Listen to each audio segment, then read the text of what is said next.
Hello, everyone. Thank you for joining us this evening for virtual Pecha Kucha. I'm Nick Potter, Director of Community Relations and Development for the Pueblo City County Library District. We are live tonight from the Rawlings Library, hosting the 32nd edition of Pecha Kucha Pueblo. Pecha Kucha is Japanese for chit chat and is the world's fastest growing presentation platform, used by millions from around the globe. In 2003, Klein Dytham Architects, based in Tokyo, invented Pecha Kucha. The initial purpose was to streamline long design presentations because they thought people liked to talk too much. The format is 20 slides, 20 seconds each. Concise, simple, and engaging. Pecha Kucha is a tool used to share stories, passions, and knowledge. Global innovators use this platform to create powerful, visually compelling stories that move audiences in less than 7 minutes. Since 2003, more than 3 million people have attended Pecha Kucha events around the world. Tonight, we have 4 local presenters that I would like to introduce in the order that they will be presenting. First, Ms. Christy Bartolo, Corrine Kaler, Monique Mares, and Layla Uria from Central High School. After all presentations are complete, we will have a few minutes for the presenters to answer any questions that you may have. Please submit your questions and or comments throughout the night into the comments section within Facebook or YouTube. We will revisit each of your questions or comments at the end of the evening. Please be sure to address your questions to a specific presenter so we know who to give the question to. Thank you for joining us this evening and enjoy our presenters.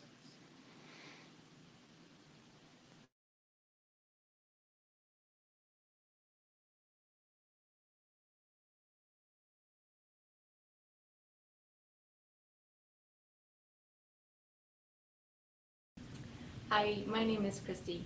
I'm the agronomy agent with CSU Extension here in Pueblo County.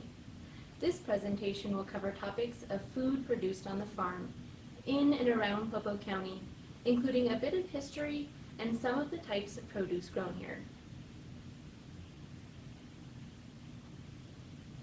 The Pueblo area has a long-standing history of agriculture even before it was incorporated as a county in Colorado. Native Americans such as Apache and Ute inhabited this area for centuries, cultivating beans, corn, and squash. It's not enough just to attribute Pueblo's farming tradition to those who came before us, but to honor it by continuing to grow, cultivate, and be stewards of the land. The farming we think of today here in Pueblo began around the late 1800s when tracts of land were being sold to Hispanic folks and a myriad of other migrants who were coming to this area to find work and a better way of life. Agriculture was and still is a major economic driver for the area. Farming boomed in the 1920s all along the Arkansas River Valley. The nutrient-rich soil allowed farmers to grow a variety of crops and provide for the local community and even Denver markets. Because most of the farming was done by migrants in the area, a variety of culinary traditions and special crops were also brought here. The farming boom was aided especially by the building of the Bessemer Ditch, which still supplies farmers today. Water that comes all the way from the mountains in Leadville makes its way down to Pueblo Reservoir and then through a headgate on the south side of the dam. It flows down through town and eventually out to the eastern part of the county, where it's used by farmers to irrigate crops. Unfortunately, farming has its setbacks and is usually more of a gamble than a sure thing. Farmers are always up against the environment, especially the weather. Some years are too wet and hail destroys crops and rain washes away newly planted seed. Some years are too dry and the farmers cannot water their fields and there are very little to no crops to provide. But not all is lost because we can learn from our failures. Scientists are continually observing and questioning the environment and farming practices. These observations and questions can lead to more sustainable agriculture in a constantly changing environment as technology becomes more intuitive and better suited vegetable cultivars are developed. It's said the best celery came from the worst disaster in Pueblo history. The flood of 1921 deposited an excess of super nutrient-rich silt along the river bottom of the Arkansas River. For years, celery was grown along the riverbank and was ranked as some of the best celery in the state. Celery is not grown here anymore, but maybe someday that crop will be brought back. Onions are another important staple crop of Pueblo County. Most onions are grown from sets, also called starters, and a few are grown from seeds. In the fall, you'll see large bags of storage onions for sale. It requires a lot of support to grow and prepare onions for consumers. Dried beans are a major crop in the Pueblo County area with thousands of acres planted each year. The most common dried bean is the pinto bean, but other types like yellow beans are also planted. Bean plants must be closely monitored for disease because they are commonly affected by bacterial and fungal blights. When beans are completely dry, they can be harvested and stored for the year. Often grown in backyard gardens, tomatoes can be grown too as a large crop for many different uses. New open-pollinated cultivars are constantly being developed to keep up with the changing climate. Tomato variety trials in fields are conducted to find the best cultivars to add to seed catalogs for home growers and farmers alike. Corn is another important staple crop in the area. This crop not only feeds people but has a role in feeding cattle. Sweet corn on the cob is the quintessential summer food, and harvested corn, feed corn, gives needed nourishment to cattle. Corn also has an important cultural implication in this region. We often think of elote corn. Summer would not be complete without beloved Rocky Ford melons. Cantaloupe and watermelon have been growing in this area since the late 1800s. Like most crops, these fruits have been developed significantly through the years. Seedless watermelons are a common sight produced from hybrid lines. Recently, research trials have been conducted to find cantaloupes that will have a longer shelf life. Now, in the middle of autumn, it's pumpkin harvest time. The pumpkins grown on Pueblo County farmland are mostly jack-o'-lantern and carving pumpkins. School kids head out to the farms to pick their great pumpkin from the patch and join a fun hayride. Pumpkins that do not get harvested are left for cows to eat through the winter or disked under to add organic matter. From Anaheim to poblano and jalapeno to banana pepper, a wide variety of chili peppers are grown each year in Pueblo County. Chili peppers were introduced to this area when seed was brought up from northern Mexico and some cultivars from Europe. Chili and sweet peppers are a culturally important crop for many ethnicities. Named for the area it's grown in, the Pueblo chili is a culinary celebrity locally and throughout the state of Colorado. This chili variety was developed through a long process of selecting certain peppers to find a stable cultivar with meaty flesh and a spicy flavor. It started with the Mirasol pepper. Mirasol, meaning looking up to the sun, was brought to Pueblo by Fabian Garcia in the early 1900s. Wheat, hardly grown in Pueblo, you must head further east along the Arkansas River to find rolling fields of it. Wheat grown in Colorado is most often grown for seed production. However, there are a few patches that grow wheat for flour to be milled. Brave souls may taste hay or sorghum, but these crops are not foods for human consumption. They do, however, feed the animals we like to eat and get milk from. Cows, sheep, and goats are provided sustenance with the hay and forage sorghum. More acres of hay are grown in Pueblo County than any other crop in the region, over 10,000 acres. Speaking of eating cows and obtaining milk from them, pasture management is another factor that must be considered in the world of agriculture. In order to maintain good forage and grasses for the cows to eat, rotational grazing can be implemented and a more holistic approach to ranching must be considered. This way, a working symbiotic cycle can be preserved. Last picture here, a nod to our local farms and producers. They work hard year-round to provide healthy, fresh foods for us to consume. Consider visiting local farm stands in the coming growing season for a closer look on the farm. You never know, you may find a new variety of produce you like.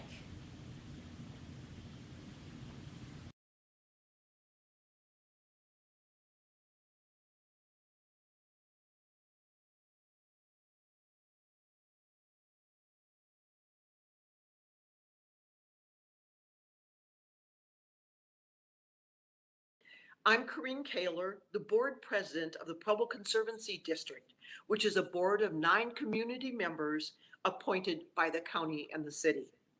June 3rd, 1921 was the day when the rain started and created the flooding of the Arkansas River. The river flowed where the River Walk is now located. In 2021, the 100th anniversary, a documentary was made of the flood, books were written, exhibits displayed, and memorials held. The flood was devastating to Pueblo with hundreds of lives lost and destruction in the millions.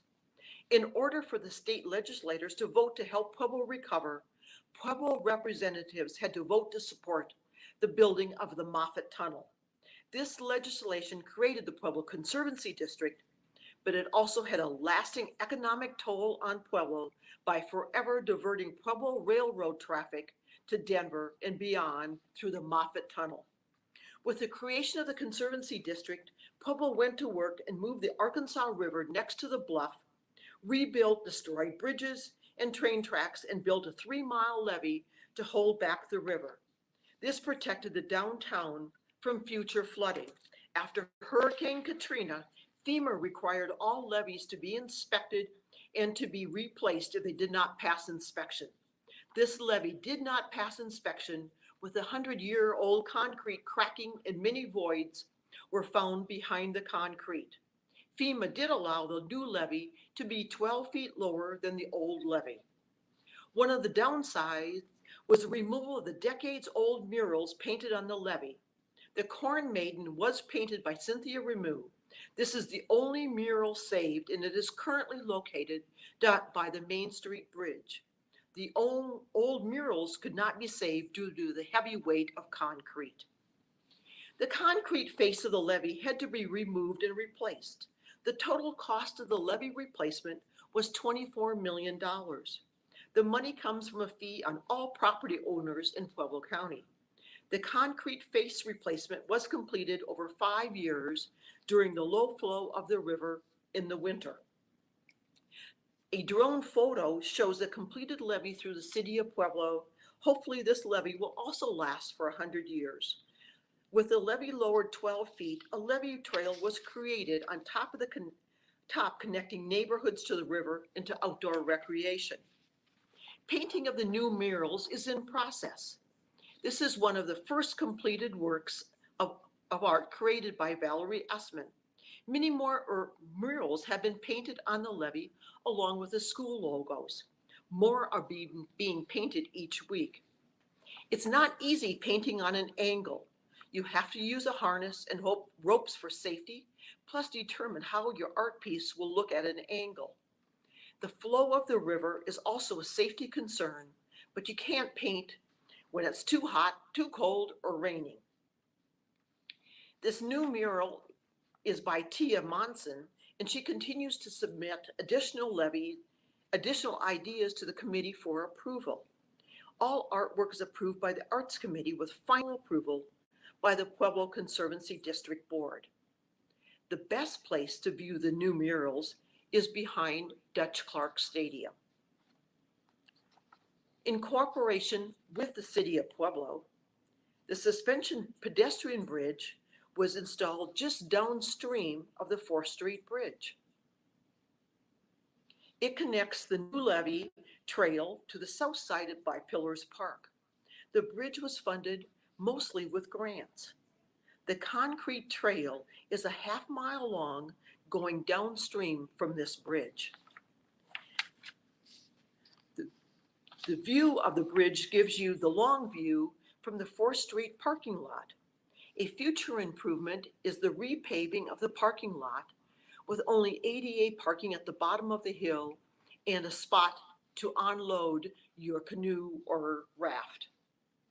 The whitewater course has 8 drops extended over a half-mile from 4th Street and Union Bridge.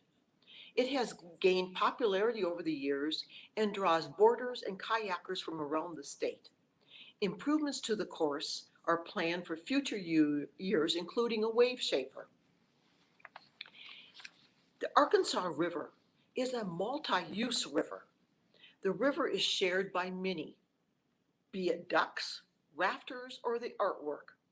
Rafters can start below Lake Pueblo, get out, and go around the low-level dam by City Park, and continue all the way to 4th Street.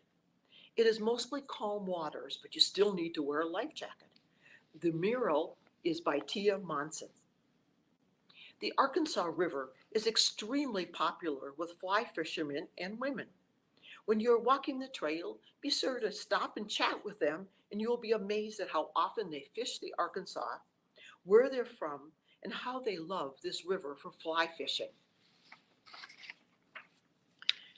Don't forget, the river basin has been home to wildlife before us, and it is still home to fox, snakes, deer, birds, raccoons, skunk, and an occasional bear.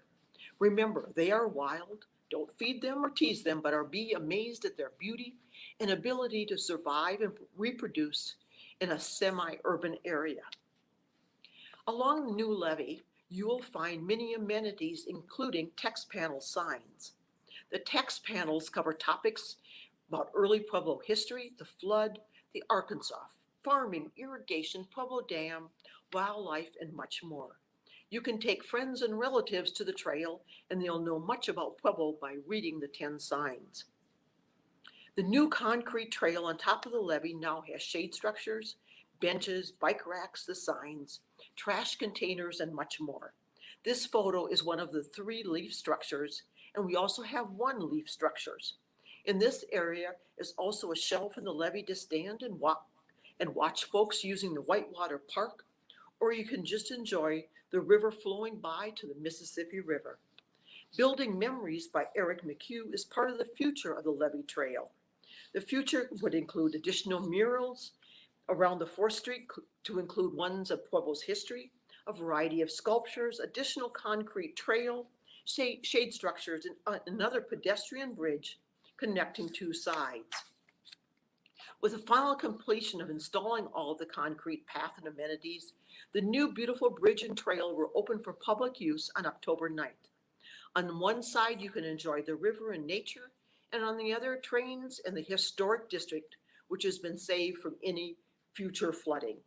I encourage you to enjoy the river, one of Pueblo's greatest assets.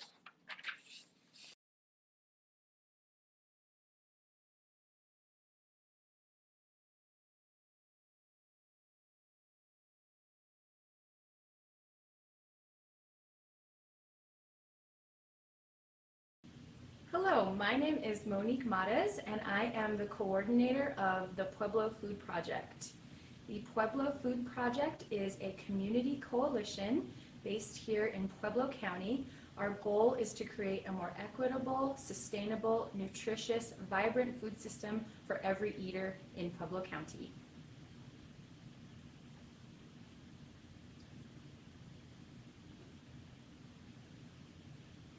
So what is a food system? Oftentimes when we think about the food system, we consider one aspect, but really it's a set of relationships and infrastructure that goes into how you get food on your plate and even what happens after. So parts of the food system consist of production, processing, distribution, access, consumption, and waste. The Pueblo Food Project focuses on all of these areas. Specifically, an important priority for us is food access. Here you see a volunteer preparing bags full of local foods to distribute to family members in need during the COVID-19 pandemic. The Pueblo Food Project executes many types of these programs throughout the year. Oftentimes, we work with our youth group, the Fuji Kids, to coordinate these distributions. Here you see Lolo and Gianna putting together ingredients for a watermelon pizza as well as a chicken stir-fry dish. They've also collected recipes on how to put this together. It's important for folks to have food, but also on how to prepare it as well. Same Cafe stands for So All May Eat. It's a participation-based cafe that's currently based out of Denver. They have been running for 15 years, and they're looking at Pueblo for a second location. You can donate produce, You can donate time or you can donate money for your meal. Here we're standing with the leadership of Same Cafe as they explore Pueblo as their next location. There are all different ways for you to participate in food access and in the food system. Here you see our youth council members partnering with Stoke Pizza, a local food business, and we're at the soup kitchen. We had a pizza party takeover that day. Our soup kitchen serves meals Monday through Saturday, breakfast and lunch. Anyone in need of a meal can visit the Pueblo Community Soup Kitchen. It's important to think about buying local when you have the chance. You might be surprised to know that Pueblo County has over 830 farms. Here you see 2 pallets of peats getting ready for a distribution that PFP is running for school groups for summer activities. We like to support our local farmers as much as possible. This is a woman entrepreneur and carrying on a family legacy of grass-fed beef here in Pueblo County. Martino Cattle Company has been a huge partner of the Pueblo Food Project, and we're excited that Liz is taking up the helm and really leading this business. Oftentimes, women in agriculture is a rare scene, but we're excited to support Liz and the Martino Cattle Company as she evolves as that leader. Here we are at Excelsior Food Hub, and we are on a production site for Jojo Sriracha. Jojo Sriracha moved here from Brooklyn, New York because we had the best chilies around, and she wanted to move her production closer to the site of ingredients. So she buys products from farmers all across Pueblo County and turns them into hot sauce. The Pueblo Food Project not only focuses on buying food, we focus on growing our own food as well. Here you see volunteers working in one of our 4 edible landscapes. This one is at Mineral Palace Park. An edible landscape is an opportunity to take a place that's normally planted in decoratives and plant edible plants instead. So here in this picture you see some tomatoes and herbs. Here's a different way of growing your own food. Pueblo Food Project helped Roncalli STEM Academy in creating a food and farm curriculum for their 7th grade science semester. The students learned all about hydroponic growing. And in these pictures you see their grow tower and some of their delicious harvest. We were able to donate some of this harvest to the soup kitchen.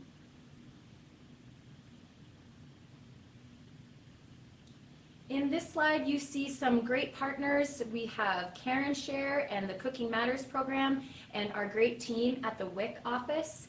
In addition to getting the food and growing the food, you have to know how to cook the food. And these are some community partners that help us in doing that. We're putting on cooking classes about once a month in partnership with Cooking Matters, Karen Share, and otherwise.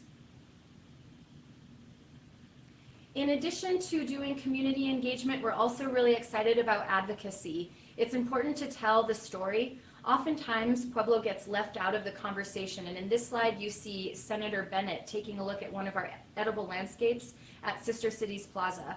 When we have the attention of decision makers, we can really begin to make change in the community. So we're excited to have the opportunity to do that. Advocacy happens at many levels, and here you see members of our youth council standing with the mayor. They presented to city council on all of the great initiatives that they're working on. Young people-led programs in our community to improve the food system happen quite a bit, and we're excited that our local leaders and decision makers took time to hear about what the students are doing.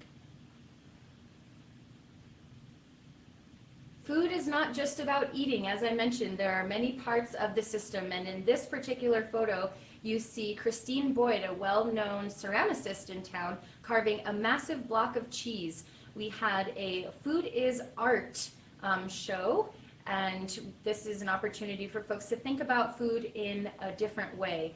Of course, building awareness around our local food system.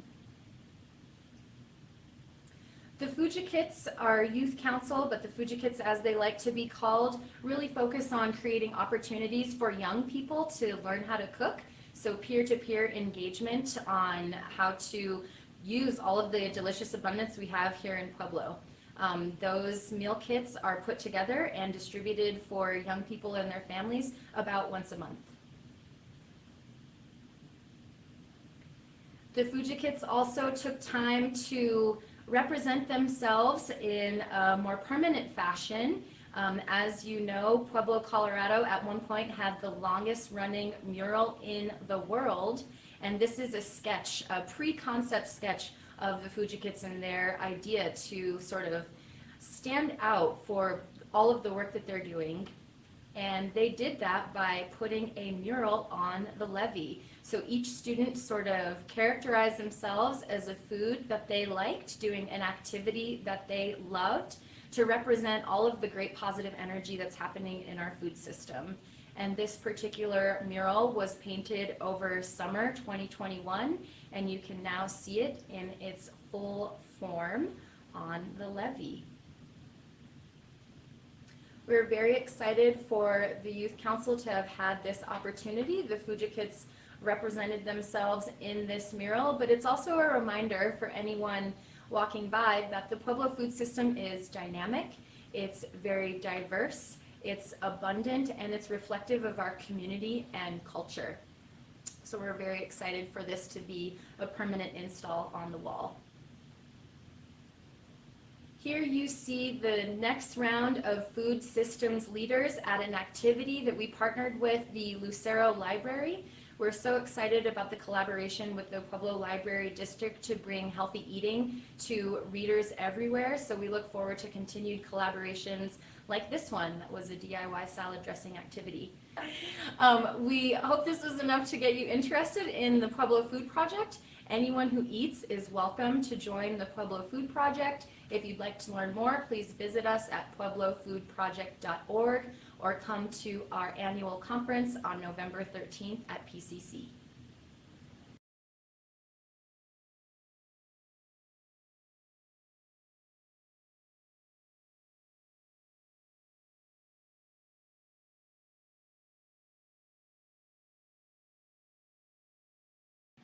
Hi, I'm Lily Arias, and I'm from Central High School, and I'm talking about the Central High School Culinary Program.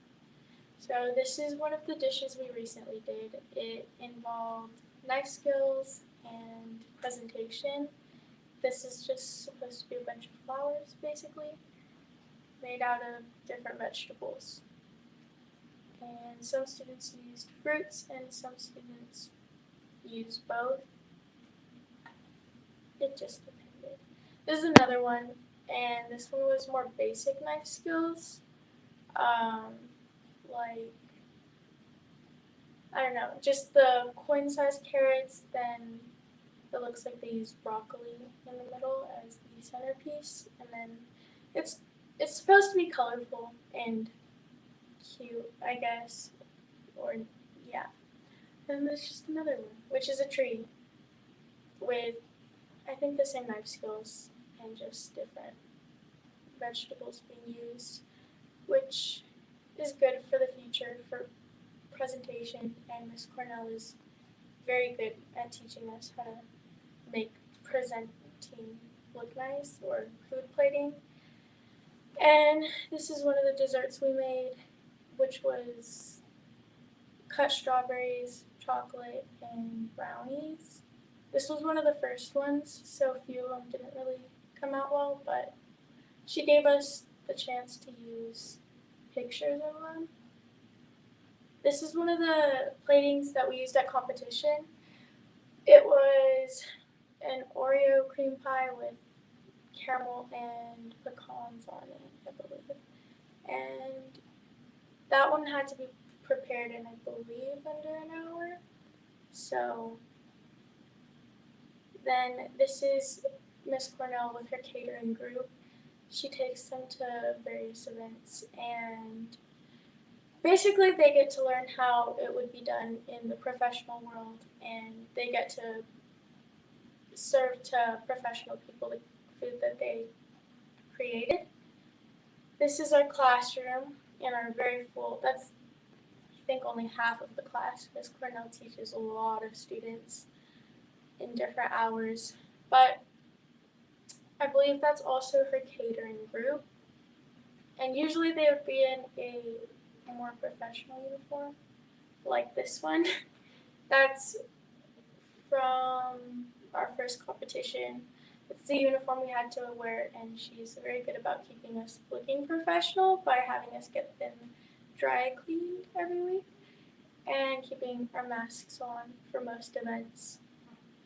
This is another one of the dishes we prepared for competition. It was more complex, and as you can see, there's a lot of food presentation.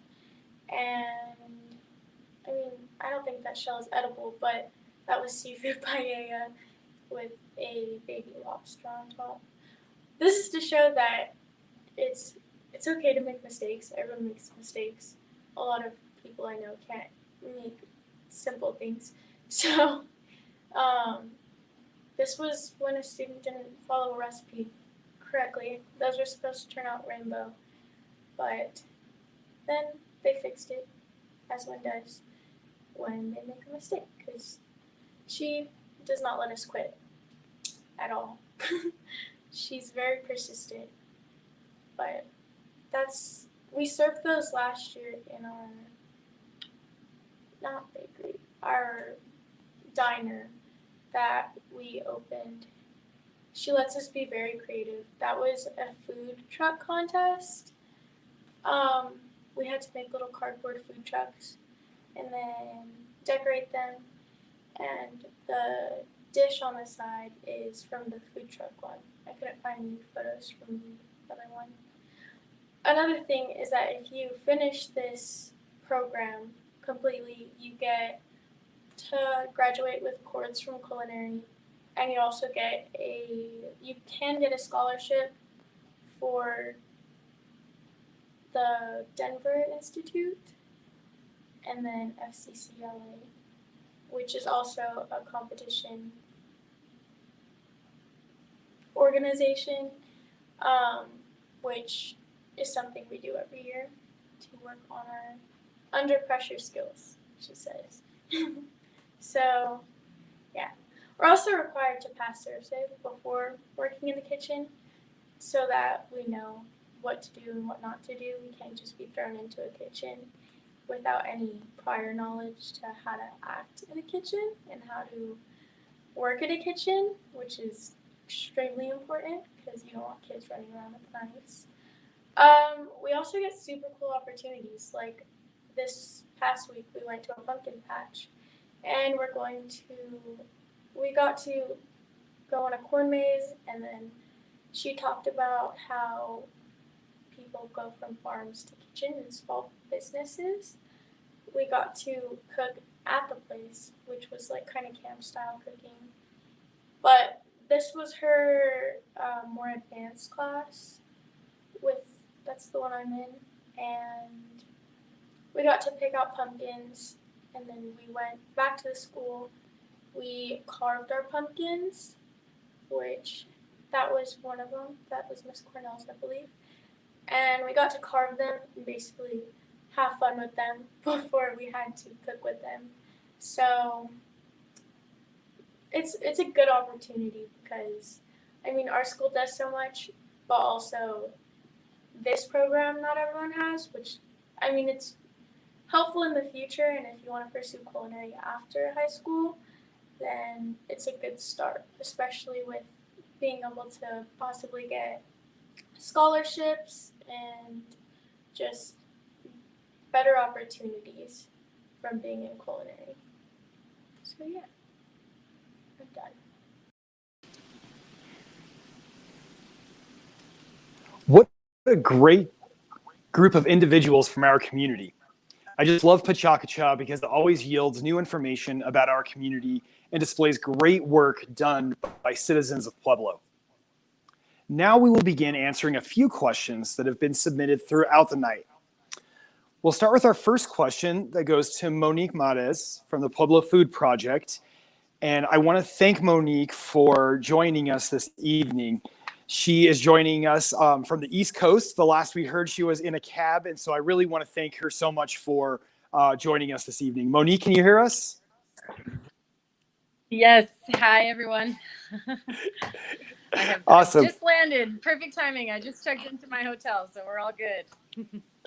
So our first question that we had is they want to know how the food project started. Oh, that's a great question. Yeah, our origin story. In May 2019, Senator Bennett and Walter Robb came to Pueblo to visit with our local farmers as an opportunity to determine whether or not the Pueblo producers could sell into the Whole Foods network, but also benefit from his connections in the ag world. And Walter Robb noticed that despite our farms being so close to the city of Pueblo, there really wasn't a lot of conversation around our local food system. He kept hearing about the Pueblo chili and some of our food traditions, but that was pretty much it. And he said, hey, there might be some big opportunity here for you to build yourselves up as like the Berkeley of Colorado or the Brattleboro of Colorado, some of these well-known taste places around the country, given how close we are to our very productive and abundant ag land, the long history we have. And so he sprinkled what I like to call a little fairy godfather money on the cause and got a community of stakeholders together to talk through these conversations. And it really developed, the conversation was around economic development and stimulating the local food economy. But then we realized there were so many more layers to a robust and resilient food system that the Pueblo Food Project kind of picked up these diverse set of priorities. Wow. And I'm also thinking that a lot of people are just interested in your organization. How can people get involved in everything that you guys do? Oh, yeah. Thank you for that question. Well, the first thing, if you're really excited, we have a conference coming up in 2 Fridays, the Sun, Soil, Water Summit. We will have speakers from all over the country here in Pueblo to present not only on local food systems development, but some of our own traditions. The history of the tortilla, for example, is on the agenda. We'll also have Secretary Vilsack participating in this conference, which is major. He's the Secretary of Agriculture under President Biden. And that's a very easy way for folks to jump in. Tickets are on sale now. Ticket registration is $10, but we have plenty of support available. So if you'd rather spend your $10 somewhere else, not to worry, there is a link for that on the page. And you just Google Pueblo Food Project, Sun, Soil, Water Summit, and that'll be a great place to jump in right away. Awesome. Thank you so much for joining us this evening and doing your Pecha Kucha. And thank you so much for all the great work that you do in our community. I think that your Pecha Kucha was just really eye-opening for a lot of people that live in Pueblo. So thank you. It's my pleasure. Our next question goes to Miss Christy Bartolo. Christy, can you hear us okay? Yeah, can you hear me? Yeah, you're coming through great. Awesome. So our first question that I have for you is they want to know, is the Pueblo chili the largest exported crop that comes from Pueblo farms? It's probably not. A lot of Pueblo chili actually, a lot of Pueblo chili actually stays here in Pueblo. The chili peppers themselves, there are a lot of farms who do processing, so they make salsas and chili powders and those sorts of things, and those items are exported quite a bit out of Pueblo. Unfortunately, because we don't have as many acres of crops grown in Pueblo, hay is probably the most exported crop and most used crop, but vegetables and Pueblo chili products come right at a good second. Great. That actually probably cues us up for our next question really well. So I feel like that was a great segue, Christy. So our second question actually is asking, is there concern that there's so many houses that are going up in the Mesa area that traditionally was great fertile soil? I think you even mentioned that in your presentation. So, just wondering, is there a concern that there's so much housing development in that area that traditionally was agrarian? Yeah, so that is a big concern. The bigger concern from losing the land is losing the water rights that go along with that land.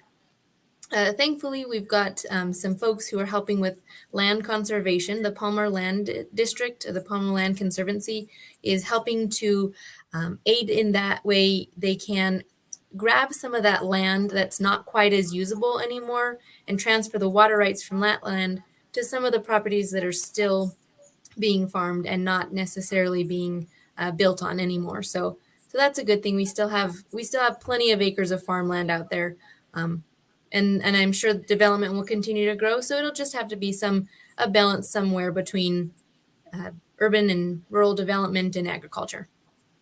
All right. And Chrissy, I'm going to give you our last question for the evening. So if people want to connect more with the farms and with the food that's grown more locally, what would your advice be to them? My best advice is to get out to the farms. Go to your local farm stand. So all along Highway 50 East, you would find lots of farms all along the Arkansas River Valley. Get out to the farms, talk to the farmers. Sometimes they're hard to get a hold of, but if you can pin one down, talk to them, let them know that you're interested in agriculture and that you want to support them, and they'll support you right back. They like to be able to get their voice out there, and have support from the community as well. So get out to the farms, enjoy the growing season, and see what you can find out there. Great. Thank you for joining us today, Christy. I really appreciate it. I would really like to extend a great word of appreciation to everyone. So thank you so much for tuning in tonight to support Pecha Kucha Pueblo. We hope to see you at the next Pecha Kucha night, which will be in February. If you or someone that you know is interested in being a presenter, please comment below and we'll be in touch. Pecha Kucha is part of the All Pueblo Reads program. This year, we are featuring a cookbook, as if you couldn't tell from our Pecha Kucha food-themed programs. The cookbook that we're featuring is Flavor by Yotam Ottolenghi. Be sure to follow us on social media or check out the Pueblo Library District's website for all upcoming events and programs. Thank you again for joining us this evening, and have a great night.